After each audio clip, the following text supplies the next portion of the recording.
Hello, Assalamu alaikum everyone. I'm Kaleem and in this video I'll teach you about future perfect tense. आज की video में हम future perfect tense के uses और इसके different forms के मुतल्लिक in detail discussion करेंगे. So let's get started.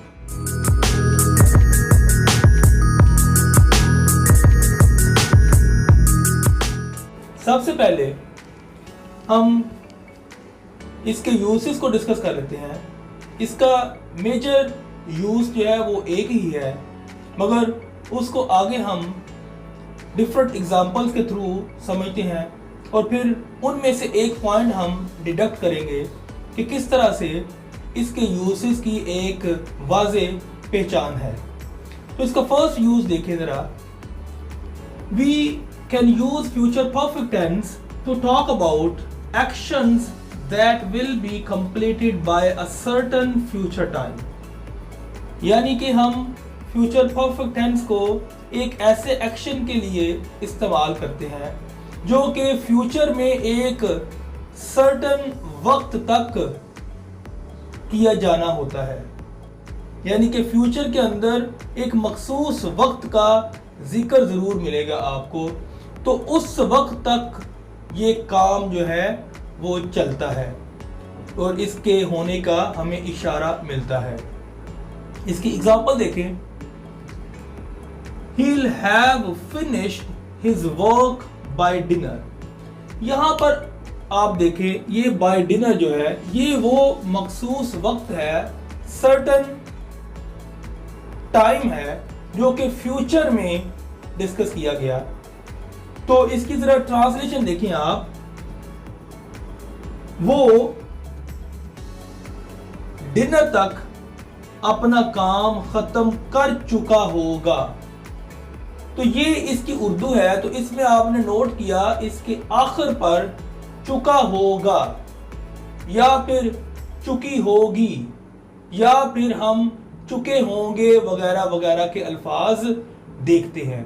तो ये तो हो गई उर्दू की पहचान. जब कभी भी उर्दू के फिक्रे के आखिर पर चुका होगा, चुकी होगी, चुके होंगे आता है, तो आपने उसको ट्रांसलेट करते वक्त या उसका फिक्रा बोलते वक्त आपने इस टेंस को मद्देनजर रखना है, इस टेंस का इस्तेमाल करना है. और वो टेंस कौन सा है? Future perfect tense. तो आगे हम एक और एग्जांपल देखते हैं. We'll have lived here for 14 years next July. यहाँ पर once again देखें, ये जो next जुलाई है ये एक certain टाइम है जो कि हमें फ्यूचर के अंदर मिलता है. तो इसकी जरा ट्रांसलेशन देखें कि हम अगली जुलाई तक यहाँ 14 साल से रह चुके होंगे. तो यहाँ पर आपने नोट किया कि ये जो अगली जुलाई है ये हमें वो सर्टन फ्यूचर टाइम दिया गया जिस तक हमने एक एक्शन के मुकम्मल होने का ये एक इशारा दिया, जिस तक एक एक्शन मुकम्मल होता है. फ्यूचर परफेक्ट है. परफेक्ट टेंसेस के अंदर हमेशा कंप्लीशन ऑफ एन एक्शन होती है, यानी कि हमें एक जो एक्शन है वो कंप्लीट मुकम्मल होते हुए दिखाई देता है.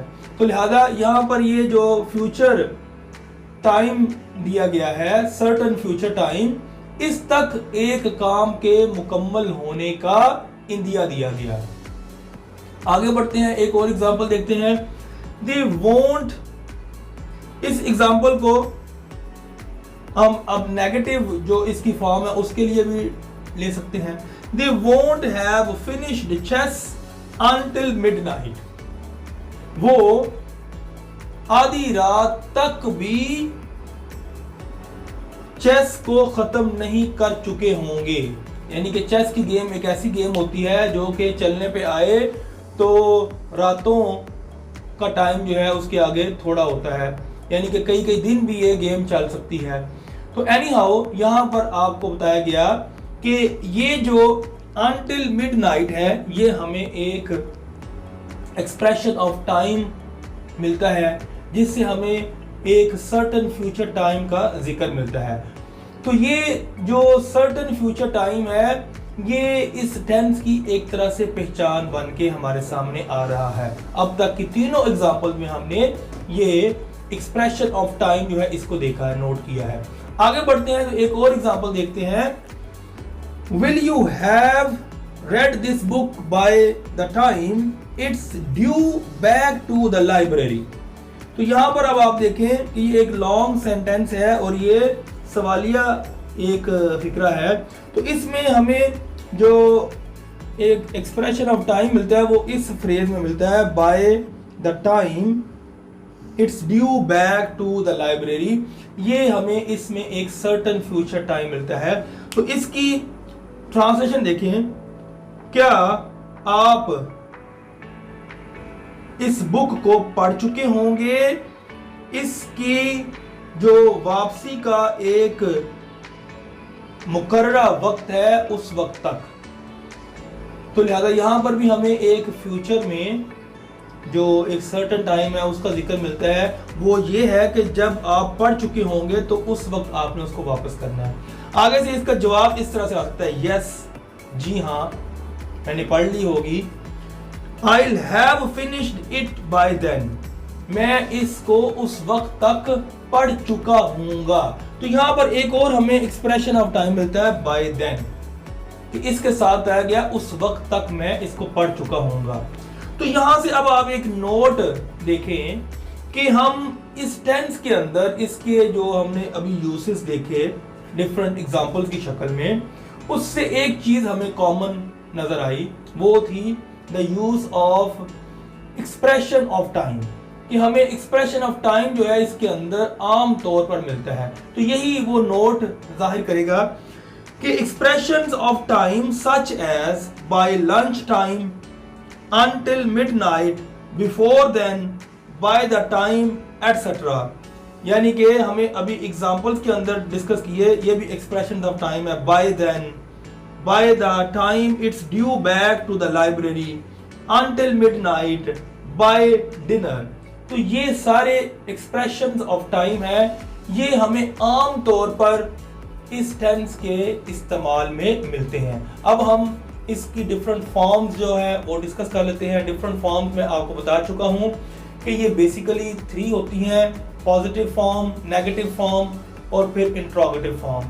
मगर एक चौथी फॉर्म भी हम हासिल करते हैं जो कि नेगेटिव और इंट्रोगेटिव के कॉम्बिनेशन से हमें हासिल होती है। तो सबसे पहले हम इसकी पॉजिटिव फॉर्म को डिस्कस करते हैं। तो पॉजिटिव फॉर्म का जो सेंटेंस स्ट्रक्चर है वो इस तरह से होगा कि हम सबसे पहले सेंटेंस में सब्जेक्ट को लेकर आएंगे, फिर विल हैव का इस्तेमाल होगा, फिर हमारे पास V3 होगी और फिर ऑब्जेक्ट, और अगर आगे कोई रेस्ट ऑफ द सेंटेंस है, कोई एडवर्ब वगैरह, तो उसको हम लेकर आएंगे। तो यहां पर आप नोट करें कि ये जो विल हैव प्लस V3 है ये इसकी बेसिक फॉर्म है। इसके बगैर ये जो टेंस है, इस टेंस के अंदर जो इसके फिक्रे हैं वो मुकम्मल नहीं हो सकते। तो इसका बेसिक जो फॉर्म है वो यही है, ये विल हैव जो मैंने ऊपर भी लिखा हुआ है, और ये पास्ट पार्टिसिपल जिसको हम वर्ब की थर्ड फॉर्म भी कहते हैं। पास्ट पार्टिसिपल ये असल इसका एक्चुअल नेम है जो कि इंग्लिश में बोला जाता है। हम आपको समझाने के लिए आमतौर पर V3 बोलते हैं या वर्ब की थर्ड फॉर्म बोलते हैं। तो इस तरह से ये आपने इसकी बेसिक पहचान याद रखनी है। इसकी एग्जांपल जो है पॉजिटिव फॉर्म्स की अभी मैंने यहाँ आपके सामने डिस्कस की, जो कि he'll have finished his work by dinner, और फिर we'll have lived here for 14 years next July। ये अभी हम थोड़ी देर पहले डिस्कस कर चुके हैं। तो ये इसकी पॉजिटिव फॉर्म की एग्जांपल्स है। आगे हम अब इसकी नेगेटिव फॉर्म देखते हैं। तो नेगेटिव फॉर्म के अंदर हमें सब्जेक्ट मिलेगा सबसे पहले, फिर हम वोंट को इस्तेमाल करेंगे। वोंट जो है ये कंस्ट्रक्शन है विल नॉट की, यानी कि ये विल नॉट की एक कॉन्ट्रैक्टेड फॉर्म है।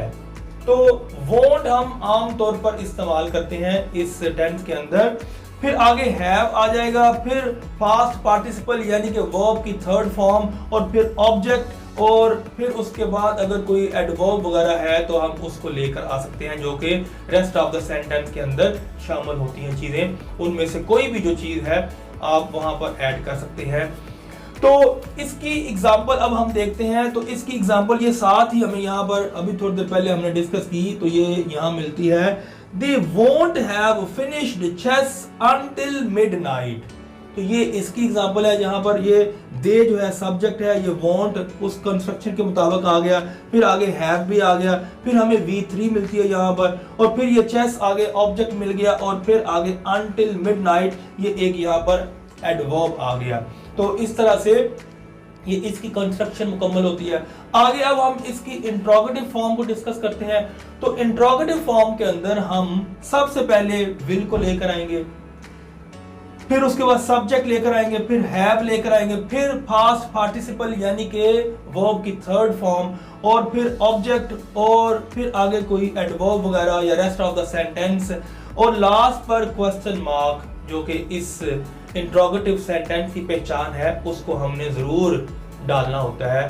तो इसकी एग्जांपल हमने इधर अभी थोड़ी देर पहले डिस्कस की। इसकी एग्जांपल ये है जी, will you have read this book by the time it's due back to the library.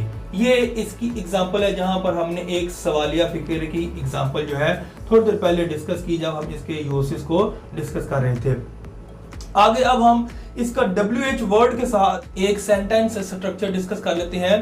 तो सेम सेंटेंस स्ट्रक्चर रहेगा इंट्रोगेटिव का, मगर उसके शुरू में अगर हम WH वर्ड को ऐड कर दें तो वो WH वर्ड के साथ उसका सेंटेंस स्ट्रक्चर हमारे सामने आ जाता है। इसकी एग्जांपल देखें तो यहाँ पर ये देखें, व्हेन ये एक WH वर्ड है, इसका इस्तेमाल किया गया है। When will you have finished your work, कि आप कब तक अपना काम खत्म कर चुके होंगे। तो यहां पर आप गौर करें, चुके होंगे उर्दू के फिक्रे के आखिर पर आ रहा है, यही इसकी पहचान होती है।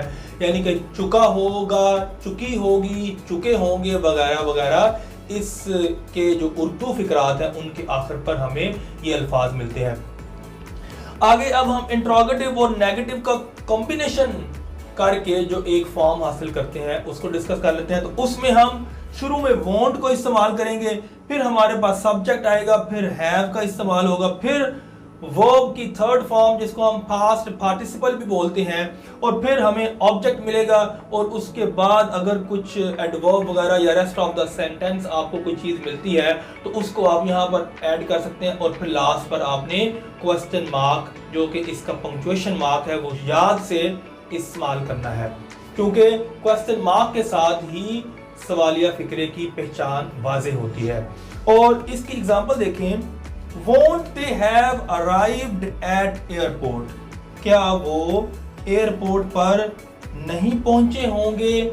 तो इस तरह से आपने इस फिक्रे को देखा। आगे अब हम इसी जो फॉर्म है इंट्रोगेटिव और नेगेटिव की जो कंबाइंड फॉर्म है, इसका अब WH वर्ड के साथ एक फिक्रा डिस्कस कर लेते हैं। तो उसके लिए हम वही सेम सेंटेंस स्ट्रक्चर रहेगा, मगर शुरू में हम इसके जो WH वर्ड है उसको ऐड करेंगे, तो वो हमारे सामने WH वर्ड की कंस्ट्रक्शन बन जाएगी। तो WH वर्ड के साथ जो हमें इस सेंटेंस की कंस्ट्रक्शन मिलती है उसकी एग्जांपल देखें। Why won't they have arrived at airport? वो क्यों एयरपोर्ट पर नहीं पहुंचे होंगे। तो इस तरह से आपने वंस अगेन देखा कि हमने इस फॉर्म का एक और सेंटेंस बनाया जो कि WH वर्ड के साथ है। तो अब यहाँ पर मैं आपसे इजाज़त चाहूँगा। मुझे उम्मीद है कि आपको ये पॉइंट्स याद रहेंगे और आप इनका बेहतर इस्तेमाल करेंगे। Thanks for watching my video. Until my next video, bye bye.